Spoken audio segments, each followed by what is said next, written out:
நமச்சிவாய சிவாய நம. நிறைய பேருக்கு ஒரு சந்தேகம் இருக்குது, நாம் நமச்சிவாய சொல்லணுமா சிவாய நம சொல்லணுமா, இதற்கான பொருள் என்ன?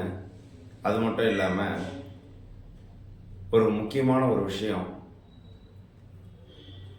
முதல்ல பார்த்தீங்கன்னா 2 வகையான தலைப்பில் சொல்கிறேன். திருவண்ணாமலை கோயிலுக்கு முதல்ல ஒரு மனுஷனாக போகும்பொழுது அவன் எந்த நிலையில் போகிறான், கடைசி அவன் எந்த நிலையை அடைகிறான் அப்படிங்கிறது. இன்னொன்று, இதே திருவண்ணாமலையில் இன்னைக்கு இந்த சிவாய நம நமச்சிவாய திரு ஐந்தெழுத்திற்கான இந்த பஞ்சாட்சர மந்திரத்திற்கான இந்த ஒளிப்பதிவை திருவண்ணாமலையிலேருந்து நாங்கள் வெளியிடணும் அப்படின்னு சொல்லிட்டு ஒரு ஆசைப்பட்டிருக்கோம். அது மட்டும் இல்லாமல் இந்த திரு ஐந்தெழுத்து அப்படின்னு சொல்லப்படக்கூடிய இந்த பஞ்சாட்சர மந்திரம் எந்தெந்த இடத்துல எப்படியெல்லாம் உபயோகப்படுத்தணும், எந்தெந்த நிலையில் நாம் இருக்கிறோம் அப்படிங்கிறது எல்லா விஷயத்தையும் பார்த்தீங்கன்னாக்கா இன்றைக்கி இந்த காணொலியில் பார்க்க போகிறோம். நமச்சிவாய வாழ்க நாதந்தால் வாழ்க அப்படின்னு சொல்லி மாணிக்கவாசக பெருமான் பார்த்தீங்கன்னாக்கா தன்னுடைய திருவாசகத்தில் முதல் சிவபெருமானை பார்க்க போகிறதே பார்த்தீங்கன்னா நமச்சிவாய அப்படிங்கிற ஒரு நிலையில தான் அப்படின்னு சொல்லியிருக்காரு. நமச்சிவாய அப்படின்றது உங்களுக்கு புரிகிற மாதிரி நான் சொல்கிறேன் விளங்குறதுக்காக. ஒரு சாதாரண மனுஷன் திருவண்ணாமலைக்கு போகிறாரு, முதல்ல போகிறாரு. போகும்பொழுது பார்த்தீங்கன்னாக்கா திருவண்ணாமலையாரை உள்ளே போய் தரிசனம் பண்ணுறாரு, கோவிலுக்குள்ளே போகிறாரு. கோவிலுக்குள்ளே பார்த்தீங்கன்னாக்கா அவருடைய அனுபவங்கள் புதுமையாகவும் அதே நேரத்தில் சில மனதிற்கு இனம் புரியாத சந்தோஷத்தை அளிக்கக்கூடிய ஒரு வகையில் அந்த திருவண்ணாமலை கோயிலானது அவருக்கு அமைஞ்சிருக்கு. இது முதல்ல சுவாமியை பார்க்க போகிற நேரம். அடுத்தது முதல் பௌர்ணமிக்கு போகிறாரு, அல்லது திங்கள் சென்ற திங்களுக்கு போகிறாரு, ஒரு கிரிவலத்துக்கு போகிறாரு. ஏதோ ஒரு வகையில் அந்த திருவண்ணாமலை மண்ணை போய் மிதிக்கிறாரு. ஒரு முறை போனவருக்கு அடுத்த முறை அது காந்த பூமி, சிவபெருமான ஒரு காந்தம், வந்தவரை திருப்பி இழுக்கக்கூடியவர் தான் அவர். அந்த வகையில் அடுத்ததும் ஒரு முறை போகலாமே அப்படின்னு சொல்லி நுழையிறாங்க. முதல் முறை சாதாரண மனுஷனாக போனார், 2வது முறை ஏதோ ஒன்று இருக்குது, அது அங்கே போகணும்னு தோணுது, போகிறாரு. சரி, போகிறாரு. 2வது முறை பார்க்குறாரு, அவருக்குள்ள ஒரு இனம் புரியாத ஒரு கவர்ச்சி அண்ணாமலையார் மேலே. அப்போ ஏதோ ஒன்று அவருக்குள்ள ஒரு செயல்பாடு நடக்குது. சரி, ஓகே. அப்போ பக்தி நிலை அப்படிங்கிறதுலேருந்து அடுத்த நிலைக்குள்ளே நுழையிறதுக்கான ஒரு மாறுபாடு தான் இது. சரி, மாறுறாரு. அப்போ தான் அவர் என்ன நிலையில் அடையிறாருன்னா நமச்சிவாயங்கிற அந்த நிலையை அப்போ தான் அவர் அடையிறார். நமச்சிவாயங்கிறது என்ன? முதல்ல சிவபெருமானம் போய் நாம் அணுகக்கூடிய, அதாவது புரிந்து அணுகக்கூடியங்கிறது வேற, புரிந்து அணுகக்கூடிய அப்படிங்கிறது வேற. அதாவது உணர்ந்து புரிந்து அப்படிங்கிறத விட உணர்ந்து அப்படின்னு சொல்லி சொன்னோம்னா என்ன? ஏன்னா சிவபெருமானை நாம் கண்ணால் பார்க்க முடியாது, உணரதான் முடியும். ஒவ்வொரு இடத்துலையும் உணரதான் முடியும். ஸோ உணர்ந்து அவர் புரிஞ்சிக்கக்கூடிய தருணம் தான் நமச்சிவாய நிலை. சரி, இப்போ நமச்சிவாய நிலையை பற்றி பார்த்தோம். நமச்சிவாய நிலைக்கு அடுத்தது பார்த்தீங்கன்னா சிவாய நம. சிவாய நம அப்படின்னா என்ன? அதாவது பார்த்தீங்கன்னா நமச்சிவாய நிலையை நாம் தேடி சென்றுடுறோம். நீ சிவபெருமானை நல்லா வணங்கி அவருக்குள்ள ஒரு அடியார் அப்படிங்கிற ஒரு நிலையை நீ பெறக்கூடிய ஒரு காலம் வரும். அதாவது சிவனே சிவனே என்ற நிலையை பெறும்போது அடியார் அப்படிங்கிற ஒரு கோலம், ருத்ராட்சம் அணிவ, திருநீர் அணிவ, சிவமந்திரங்களை நீ அனுதினமும் ஓதிக்கொண்டே இருப்ப, தேவாரம் திருவாசகங்களை நீ அனுதினமும் பாடிக்கொண்டே இருப்ப, கேட்டுக்கொண்டே இருப்ப. இந்த மாதிரி ஒரு சூழ்நிலை வரும்பொழுது நீ என்ன பெறுகிறாய் அப்படின்றால் சிவாய நம என பெறுகிறாய். பார்த்தீங்கன்னா சிவாய நம நிலை அல்ல, சிவாய நம என பெறுதலே, சிவாய நம என பெற்றேன் அப்படின்னு சொல்லி தான் திருவாசகத்திலையும் சொல்கிறாங்க. இப்போ சிவாய நம நிலை அடைந்தோம். இப்போ நம்ம இன்னும் கொஞ்சம் பண்படுகிறோம். எப்படி? அதாவது ஒருத்தர் நம்மளை திட்டுறாங்க, ஏசுறாங்க, நம்ம மனசை கஷ்டப்படுத்துகிறாங்க. எந்த சூழல் வந்தாலும் அந்த சூழலை நம்ம பக்குவப்படுத்திக்கிட்டு நாம் பக்குவப்படுத்திக்கிட்டு நாம் அந்த சூழலை சிரிச்சுக்கிட்டே நம்ம தள்ளிட்டு போகிறோம். முதல்ல இருந்த கோபங்கள் எல்லாம் இப்போ கொஞ்சம் கொஞ்சமாக குறைஞ்சிருக்கும். சிவாய நம்ம நிலையை அடையும் பொழுது அன்பே சிவம் அப்படிங்கிற ஒரு உன்னதமான ஒரு நிலையை அடைகிறீங்க. அந்த நிலையில் வரும்பொழுது நீங்கள் ரொம்ப ஒரு பக்குவப்பட்ட ஒரு ஆன்மாவை மாறி இருக்கீங்க. சிவாய நம. இப்போ இதுக்கு அடுத்த ஒரு நிலை இருக்கு, சிவய சிவ. சிவய சிவ அப்படின்னும் பொழுது நீங்கள் பார்த்தீங்கன்னா ஒரு நல்ல ஆசானாக மாறிட்டு வருவீங்க. ஆசானாக மாறும்பொழுது என்ன ஆகுறீங்க அப்படின்னாக்கா, உங்களுக்கு கீழே திருக்கூட்டங்களை உருவாக்குறீங்க. அடியார் திருக்கூட்டங்களை உருவாக்குறீங்க.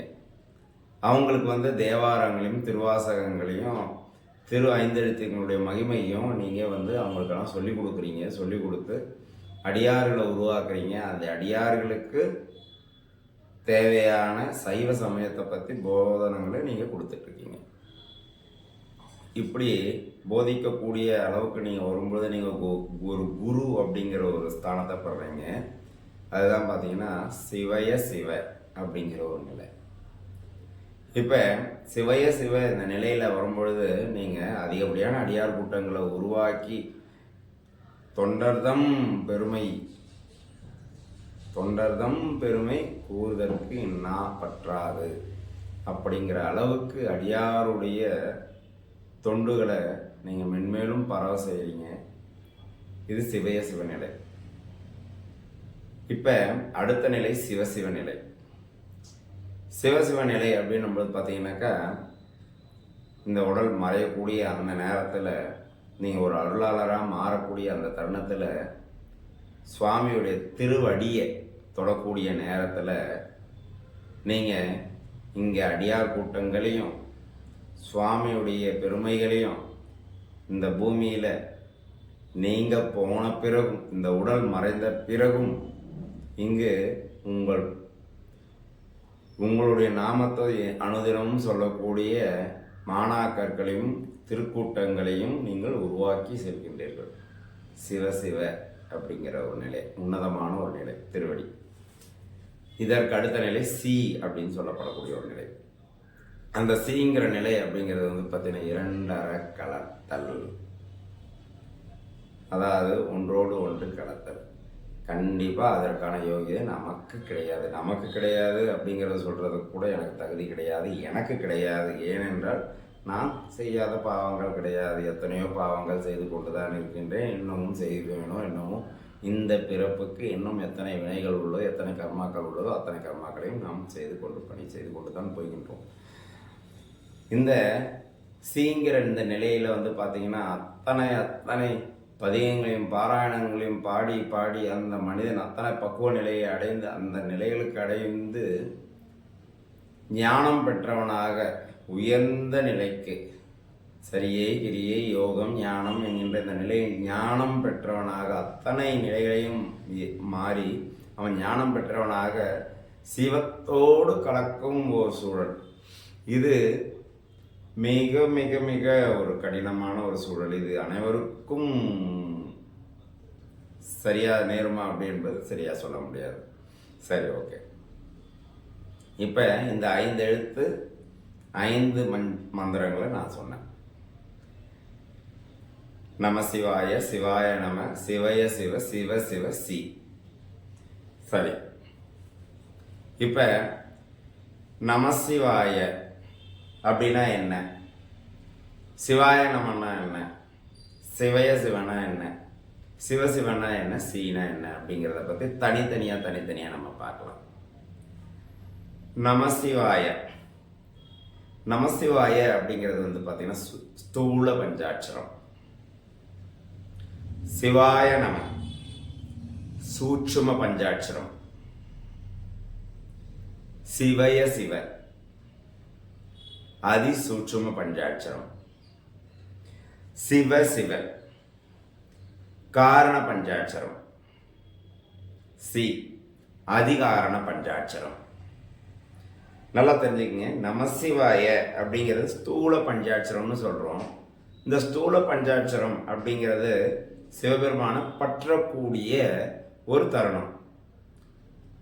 நல்ல ஒரு தூண் இருந்தால் மட்டும்தான் அந்த பில்டிங்கே வந்து பார்த்திங்கன்னா நிற்கும். அப்படி நாம் பிடிக்கக்கூடிய அந்த கடவுள் நாம் கரெக்டாக அவருடைய திருவடியை பிடிச்சோம்னா தான் அடுத்தடுத்த நிலைகளுக்கு நாம் போக முடியும். ஸ்தூலம், சூட்சமம், அவரை எப்படி பற்றணும் அப்படிங்கிறதுக்கு ஒரு சூட்சமம் இருக்கு. அந்த சூட்சமத்தை நாம் கற்றுக்கணும்னா இன்னும் கொஞ்சம் நம்ம பக்குவப்படணும். சரி, பக்குவப்பட்டோம், சூட்சமத்தை என்னன்னு கற்றுக்கிட்டோம். அதிசூட்சமம் அப்படின்னு சொல்லக்கூடிய அந்த அதிசூட்சமம் என்ன அப்படிங்கிற நிலையை அறியும் போது நாம் எத்தனை பற்றுகளை நம்ம விடணுமோ அத்தனை பற்றுகளையும் விட்டுட்டு நாம் வந்து பார்த்திங்கன்னா அதிசூட்சமத்தை நம்ம பிடிக்கிறோம். காரணம், இதற்கான காரணத்தால் தான் நாம் இத்தனையும் செஞ்சுட்டு நாம் உடல் ஆனது மறைந்தது. இதுதான் காரணம். என்ன காரணம்? இதற்காக தான் இந்த பூமியில் இந்த வாழ்க்கை, இதற்காக தான் வாழ்ந்தோம். வாழ்ந்ததற்கான காரணத்தை நாம் இங்கே கொடுத்தாச்சு. அதிகாரணம், இவர் இன்னாரோட சேர்ந்தார், அது அதிகாரணம். அந்த அதிகாரணம் நமக்கு கிடைக்குமா அப்படிங்கிறத எனக்கு தெரியாதுன்னு சொல்லிட்டேன் நான். சரி, ஓகே. இப்போ இந்த ஒவ்வொரு மந்திரத்துக்கும் நமச்சிவாய ஸ்தூல பஞ்சாட்சரம், சிவாய நம சூட்சம பஞ்சாட்சரம், சிவய சிவ அதிசூட்சம பஞ்சாட்சரம், சிவ சிவ காரண பஞ்சாட்சரம், சி அதி காரண பஞ்சாட்சரம் அப்படின்னு சொல்லி இந்த பஞ்சாட்சரங்களுக்கு உண்டான பெயர்களை நான் சொன்னேன். சரி, ஒவ்வொன்றத்தை பற்றியும் சொன்னீங்க. நமசிவாய, சிவாய நம, சிவய சிவ, சிவ சிவ சி. இந்த நிலைகளெல்லாம் அடையும் பொழுது நாம் எம்பெருமானை எப்படியெல்லாம் பற்றுகிறோம் அப்படிங்கிறத பற்றி நம்ம பார்க்கலாமா? இப்போ முதல்ல வந்து பார்த்தோம்னா நமசிவாய. நமசிவாய அப்படின்னும்போது நான்றது என்ன? வினைகள், மலங்கள். ந ம சி. சீன என்ன? சிவம். வான என்ன? அருள் புரியும் சக்தி. யான என்ன? யாக்கை, இந்த உடல். நம சிவாய. நான வினைகள், மான மலங்கள், சீனா சிவம், வான உடையாள் சக்தி, அவள் அருள் வேண்டும். அதுக்கடுத்தது யான்றது யாக்கை. பார்த்தீங்கன்னா நமசிவாய அப்படிங்கிற நிலையில் நம்ம உள்ளே போகும்பொழுது பார்த்தீங்கன்னாக்கா முதல் எடுத்த உடனே என்ன இருக்குது? வினைகளும் மலங்களும் தான் நமக்குள்ளே இருக்குது. உள்ள முதல்ல சிவபெருமான்கிட்ட போகிறோம். சிவபெருமான்கிட்ட போகும்பொழுது சுவாமியை பார்க்க போகிறோம். அதுக்கடுத்து அவர்கிட்ட ஒரு காந்த சக்தியால் திரும்பவும் போகிறோம். திரும்பவும் போகும்போது ஏதோ ஒன்று நடக்குது. அதற்கு பிறகு திருப்பியும் நம்ம போகும்பொழுது அந்த நமசிவாயங்கிற நிலைக்குள்ளே நுழையிறோம். நமசிவாயங்கிற நிலையில் போகும்போது நம்ம உடம்புக்குள்ளே என்னென்னலாம் இருக்குங்கிறத தான் காமிக்கிறாங்க. வினைகள், மலங்கள், இதெல்லாம் தான் முதல்ல இருக்குது. அதற்கு பிறகு தான் எம்பெருமான் இருக்கிறார். அதற்கு பிறகு சக்தி இருக்குது. நாம் எங்கே இருக்கோம்னா கடைசியில் இருக்கிறோம், யாக்கை. இதுதான் நமசிவாய. சரி, நமசிவாயங்கிற நிலைக்குள்ளே போகிறோம், பக்குவப்படுறோம். பக்குவப்பட்ட பிறகு என்ன நிலையை பெறுகிறோம்னா சிவாய நம அப்படிங்கிற நிலையை பெறுகிறோம். சிவாய நம அப்படிங்கிற நிலையை அப்படி பெறும்பொழுது பார்த்தீங்கன்னாக்கா சீன்றது என்ன? சிவபெருமான். வாங்கிறது என்ன? சக்தி, உடையாள், அருள். அடுத்தது யாங்கிறது என்ன? யாக்கை, உடல். நாங்கிறது என்ன? வினைகள். மாங்கிறது என்ன? மலங்கள். இப்போ என்ன எங்கெங்க எது வந்திருக்கு பாருங்க. சி வா முதல்ல வந்துருச்சு, யா உடல் நடுவில் வந்துருச்சு, வினைகளும் மலங்களும் பின்னாடி போயிடுச்சு. எப்படி? முதல்ல சாமி வந்துட்டாரு, பின்னாடி சக்தி வந்துருச்சு, அதற்கு பின்னாடி நம்ம உடம்பு வந்துருச்சு. நமசிவாய என்ற நிலையில் முதல்ல வினைகளும் மலங்கள் வந்தது. இப்போ சுவாமி வந்துட்டார். பக்குவப்பட்டீங்க இல்லையா? பக்குவப்பட்டு இப்போ சிவாய நமங்கிறத பெறுறீங்க. பெறுற சமயத்தில் இப்போ வினைகளும் மலங்களும் பின்னாடி போயிடுச்சு. சரி, வினைகளும் மலங்களும் பின்னாடி போன இந்த சமயத்துக்கு அடுத்தது ஒரு நிலை. என்ன நிலை? சிவய சிவ. சிவய சிவ அப்படின்னும் போது பார்த்தீங்கன்னாக்கா இந்த பக்கமாகவும் எம்பெருமானும் சக்தியும் ரெண்டு பேரும் இந்த பக்கம் இருக்கிறாங்க. என்ன? அடுத்தது யாக்கையான இந்த உடல் நடுவில் இருக்கு. அப்படியே இந்த பக்கம் வினைகளும் மலங்களும் நம்ம விட்டு விலகி இந்த பக்கமும் எம்பெருமானும் சக்தியும் இருக்கிறாங்க. இந்த உடலுக்கு 2 பக்கமும் சுவாமியும் உடையார் எம்பெருமாட்டியும் இருக்கிறாங்க. இப்போ சிவய சிவ நிலையை நீங்கள் என்னன்னு தெரிஞ்சுக்கிட்டீங்க. இப்போ இதுக்கு அடுத்தது இந்த உடலானது மறையும். இந்த உடலானது மறையும், ஆன்மா என்றும் மறையாது. உடலானது மறையும், ஆன்மா திருவடியை பற்றும். அந்த ஆன்மா திருவடியை பற்றக்கூடிய அந்த காலம் சிவ சிவ, யாக்கை மறைந்து சிவ சிவ என்கின்ற நிலையை அடையும் காலம். இந்த சிவசிவ அப்படிங்கிற நிலையை அடையும் பொழுதுதான் உமக்கு கீழே அத்தனை தொண்டர்கள், அடியார்கள், அத்தனை திருக்கூட்டங்கள், பாராயணங்கள், பதிகங்கள் அப்படின்னு சொல்லிட்டு ஒவ்வொரு விஷயங்களும் அங்கே அப்படியே சிவபெருமானை ஆராதிக்கக்கூடிய அத்தனை விஷயங்களும் நம்முடைய ஆன்மாவானது பார்த்து அத்தனை ஒரு சந்தோஷத்தை அடைஞ்சிட்டு இருக்கோம். இதுதான் பார்த்தீங்கன்னா சிவ சிவ அப்படிங்கிற ஒரு நிலை. அடுத்த நிலை சிங்கிற நிலை. இந்த நிலை பார்த்தீங்கன்னா அந்த பரம்பொருளோடு ஒன்றோடு ஒன்று கலந்த நிலை அப்படின்னு சொல்லுவோம். இந்த நிலையை அடையிறதுன்றது அத்தனை சுலபம் கிடையாது. அதற்கான நிலை பக்குவப்படுதல் அதிகம். பக்குவம் வேண்டும்னா அத்தனை பக்குவங்கள் வேணும். சாதாரணமாக பக்குவம் இல்லை. அனுதினமும் சிவ பஞ்சாட்சர மந்திரங்களோடு ஓதி ஓதி ஓதி அந்த சிவனோடு ஒன்றுடுதல் அப்படிங்கிறது தான் சிங்கிற ஒரு நிலை. சரி, இப்போ ஒவ்வொன்றுத்துக்கும் எது எது எப்படி எப்படி வரணும் அப்படிங்கிறத பற்றியெல்லாம் சொன்னோம். சரி, இப்போ இந்த சீனா என்ன, வானா என்ன, யானா என்ன, நானா என்ன, மானா என்ன அப்படிங்கிறத சொல்லிட்டோம். அது என்ன அந்த மலங்கள், அடுத்தது வினைகள் அப்படிங்கிறதெல்லாம் என்ன அப்படிங்கிறத பார்ப்போம்.